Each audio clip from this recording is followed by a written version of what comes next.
Да избелиш кафеви яйца, че после да ги будисаш толкова пъстри и шарени? Остани с нас до края.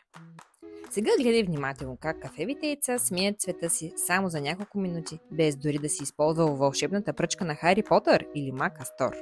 Докато си пазиш ръцете от врялата вода, внимавай да не спотрошиш яйцата, че пак ще тичаш до любимия си магазин.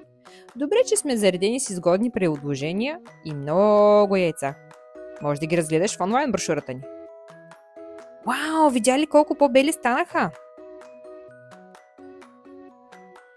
Сега развихри въображението си с пъстри цветове и най-важната съставка – сода.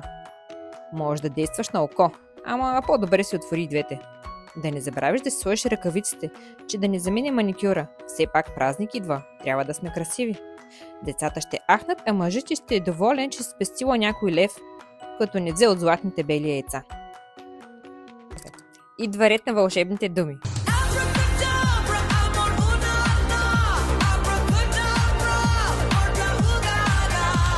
И не забравяй да ни последваш за още супер идеи.